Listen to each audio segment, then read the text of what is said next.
Hello everyone, very good evening दोस्तों।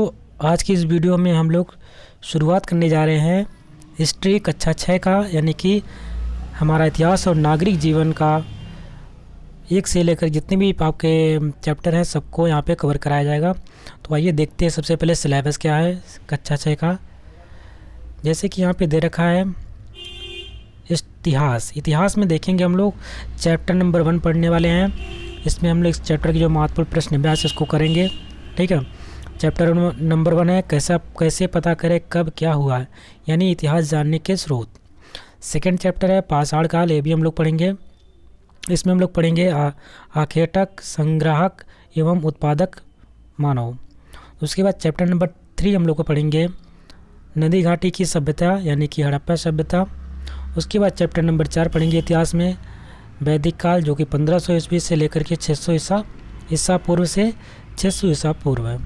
उसके बाद आप लोग देखेंगे चैप्टर नंबर 5 छठी शताब्दी ईसा पूर्व का भारत धार्मिक आंदोलन। उसके बाद चैप्टर नंबर 6 पढ़ने वाले हैं महाजनपद की ओर, ठीक है। जो 16 महाजनपद है उसके बारे में आप पढ़ाया जाएगा। चैप्टर नंबर 7 है मौर्य साम्राज्य। चैप्टर नंबर 8 है मौर्योत्तर काल में भारत की स्थिति व विदेशियों से संपर्क। चैप्टर नंबर 9 है गुप्त काल और चैप्टर नंबर 10 है पुष्पमित्र वंश, ठीक है। पुष्पमित्र यहाँ पे 11 लिखा हुआ है, तो हम चैप्टर में से 11 देंगे। चैप्टर नंबर 11 है राजपूत काल 7वीं से 11वीं शताब्दी और चैप्टर नंबर 12 है दक्षिण भारत 6ठी से 11वीं शताब्दी। उसके बाद हम लोग नागरिक शास्त्र का भी कुछ देखेंगे पार्ट। यहाँ पे है कौन कौन से चैप्टर यहाँ पे है। चैप्टर नंबर 1 है सभी जन एक है। दूसरा है ग्रामीण स्थानीय स्वशासन। तीसरा है क्षेत्र पंचायत और जिला पंचायत। चौथा है नागरिक स्वशासन और चैप्टर नंबर 5 है जिला प्रशासन। चैप्टर नंबर 6 है यातायात एवं सुरक्षा। तो आइए हम लोग शुरुआत करते हैं अपने चैप्टर नंबर 1 से। यहाँ पे आप देख रहे हैं कि UP board solution for class 6 history chapter number 1 है कैसे पता करें कब क्या हुआ था। इसमें से पहला प्रश्न हम लोग देखेंगे, प्रश्न नंबर 1 दे रखा है जो कि अभ्यास प्रश्न से है। इसमें लिखा है कि इस सिक्के को देखकर आप और क्या पता कर सकते हैं बताएं, ठीक है। एक सिक्का दे रखा था, उससे पूछा गया था इस सिक्के को देख करके आप क्या पता कर सकते हैं बताएं। अपनी किताब में देख लीजिएगा, वहाँ पे मिल जाएगा। तो उत्तर में इसमें हमको ये लिखना होगा इस सिक्के पर गुप्त शासक कुमारगुप्त प्रथम को इस मुद्रा पर घुड़सवारी करते हुए दिखाया गया है, जिससे हम कह सकते हैं कि वे अच्छे घुड़सवार थे। इस प्रकार मुद्राएं भी इतिहास लेखन में महत्वपूर्ण योगदान देती हैं। प्रश्न नंबर, अब यहाँ पे हम लोग स्टार्ट करेंगे अभ्यास प्रश्न से। पहला प्रश्न यहाँ पे है प्रश्न नंबर, यहाँ पे क्वेश्चन आंसर का क्वेश्चन है दिया दे रखा है, उसका आपको आंसर लिखना है। पहला प्रश्न है प्राचीन काल में मानव किस किस पर अपने अभिलेख लिखते थे और क्यों। यानी जो प्राचीन काल के मानव था उस समय मान लीजिए उनके पास कापी किताब नहीं था, तो जो अपना अभिलेख होते हैं किन किन चीज़ों पे लिखते थे और क्यों लिखते थे ऐसा आपको बताना है। तो अपनी कॉपी में लिखना है इसका आंसर हम लोग लिखेंगे प्राचीन काल में मानव अपने अभिलेख ताड़पत्रों, भोजपत्रों और ताम्रपत्रों पर लिखते थे। वेरी इंपॉर्टेंट टाइप है। यहाँ पे जो तीनों चीज़ दे रखा है, अगर आपसे एग्जाम में पूछा जाएगा तो ये पूछा जाएगा कि प्राचीन काल में मानव अपने अभिलेख किस पर लिखते थे, तो आपको ध्यान रखना है ताड़पत्रों, भोजपत्रों और ताम्रपत्रों। कभी कभी वे बड़ी शिलाओं जैसे स्तंभों, पत्थर की दीवार, मिट्टी या पत्थर के छोटे छोटे फलकों पर भी अपने लेख लिखा करते थे, क्योंकि उस समय कागज़ का आविष्कार नहीं हुआ था, ठीक है। और कागज़ का आविष्कार कौन माना जाता है, किस देश को मानते हैं हम लोग, जो चाइना है, चीन को हम लोग कागज़ का आविष्कारक देश मानते हैं। प्रश्न नंबर ख है पाठ में आपने सम्राट अशोक के किस आलेख के बारे में जाना। जो आपने पाठ पढ़ा तो उसमें जो अशोक का लेख था, कौन सा अभिलेख था, उसके बारे में आपने जाना, उसके बारे में यहाँ पे लिखना है। उत्तर में लिखेंगे पाठ में सम्राट अशोक के लुम्बिनी अभिलेख का उल्लेख है, जो समनी देई अभिलेख का अंश है। इस अभिलेख में अशोक ने यह घोषणा की है कि लुम्बिनी में उपज का 8वां भाग कर के रूप में लिया जाएगा। ठीक है, इस अभिलेख में अशोक ने क्या बोला था? तो उन्होंने बोला था कि लुम्बिनी में उपज का जो 8वां भाग होगा वो किसके रूप में लिया जाएगा? कर के रूप में, यानी कि टैक्स के रूप में लिया जाएगा।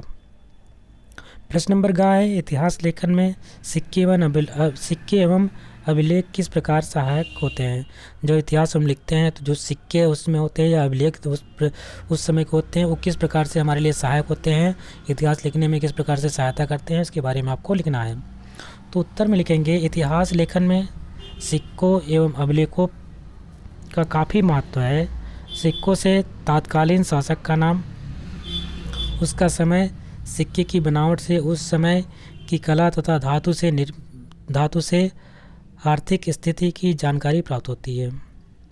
अभिलेखों से उस समय के राजा का नाम, उनकी नीति, कानून, शासन काल, लिपि, भाषा, साम्राज्य विस्तार, सभ्यता, संस्कृति आदि के विषय में पता चलता है।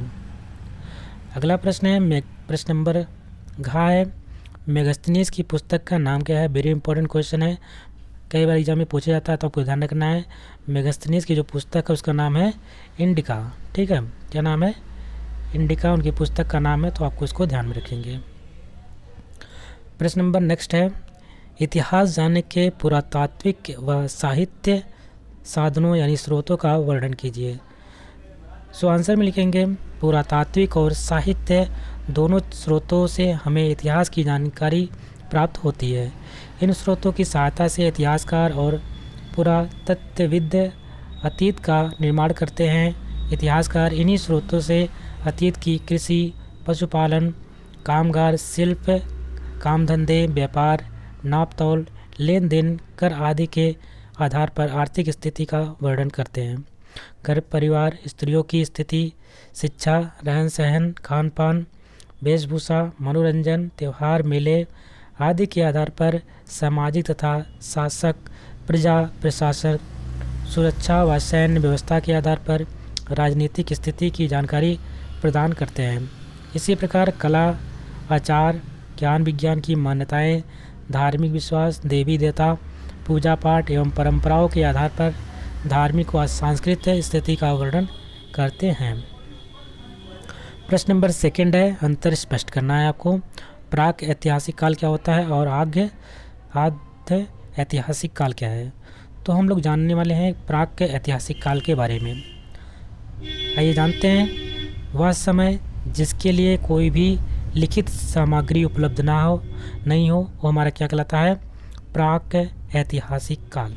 ठीक है, अगर आपसे आप कोई पूछता है प्राक ऐतिहासिक काल क्या होता है तो आप ध्यान देखेंगे, आप उससे बताएंगे कि वह ऐसा समय जिसके संबंध में लिखित सामग्री ना उपलब्ध हो, ऐसे समय, वह समय जिसके लिए कोई भी लिखित सामग्री उपलब्ध नहीं होता, उसको हम प्राक ऐतिहासिक काल कहते हैं।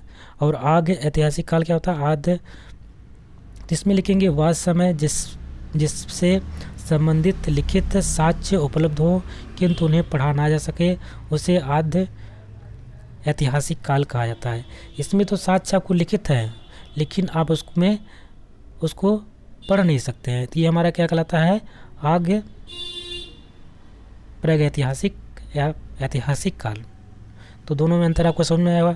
एक में तो आपके पास लिखित सामग्री नहीं है, एक में लिखित सामग्री है लेकिन आप उसे पढ़ ही नहीं पा रहे हैं, तो ये हमारा क्या कहलाता है? आद्य ऐतिहासिक काल।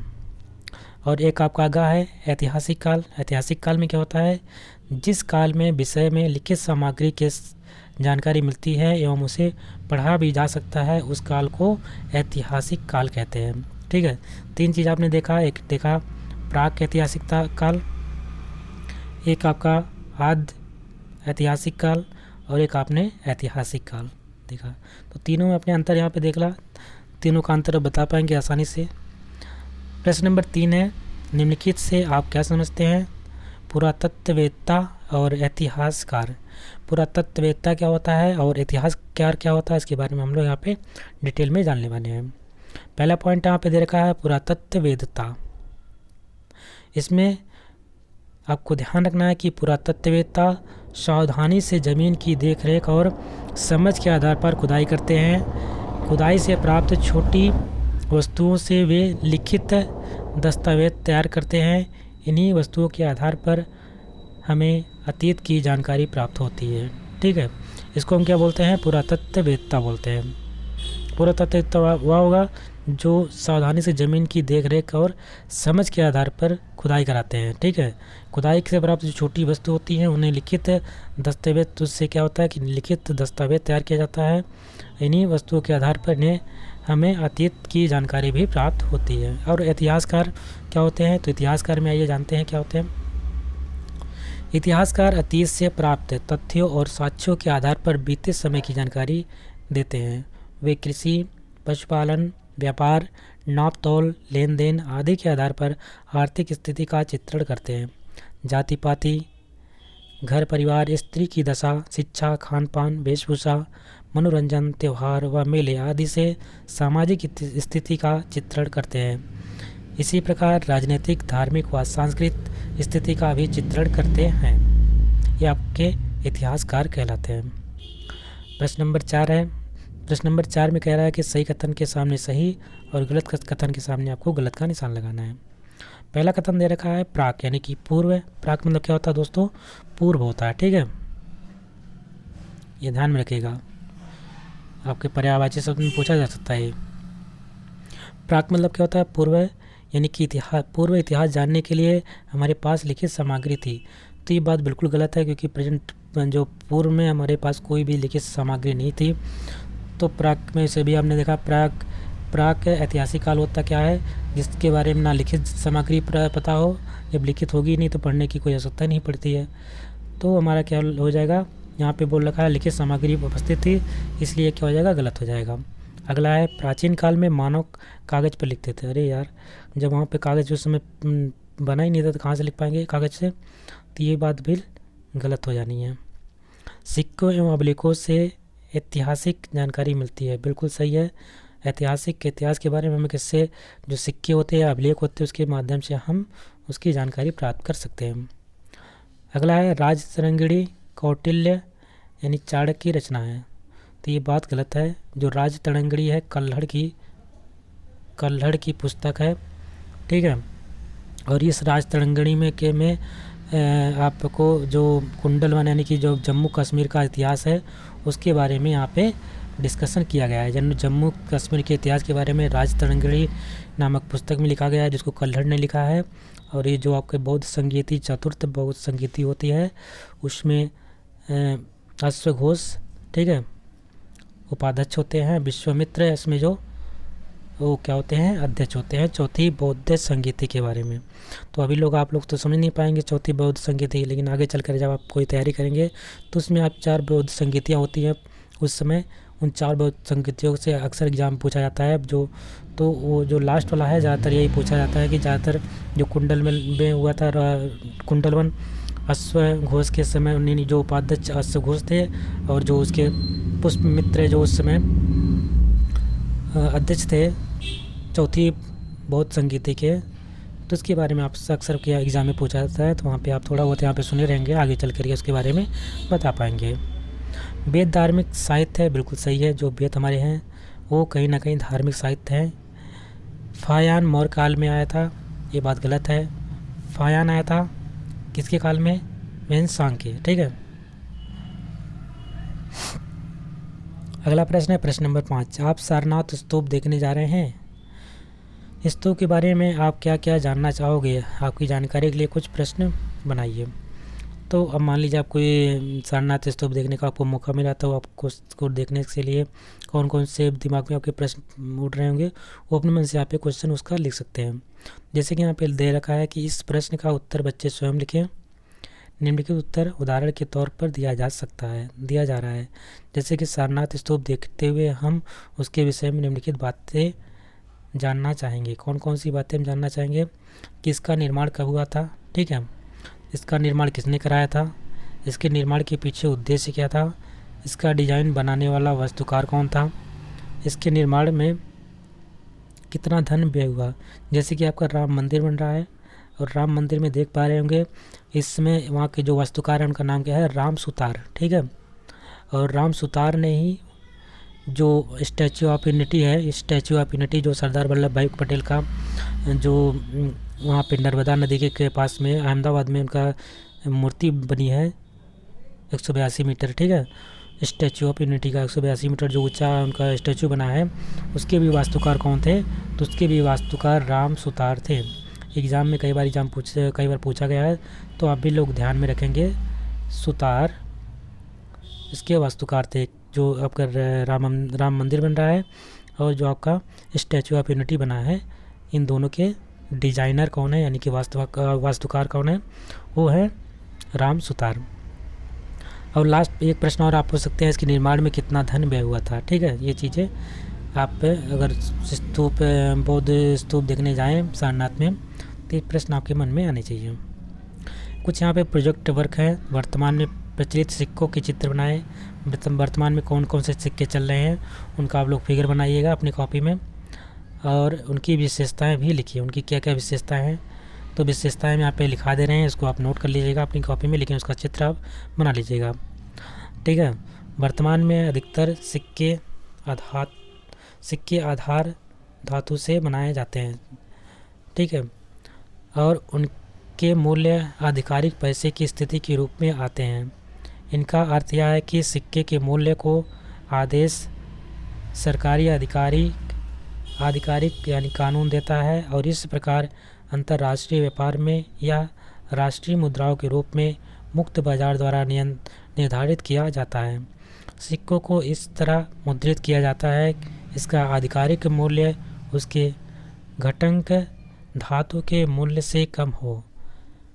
वर्तमान काल में सिक्के ठोस धातु के बने होते हैं और आकार में गोल होते हैं, इनका रूप नहीं होता है।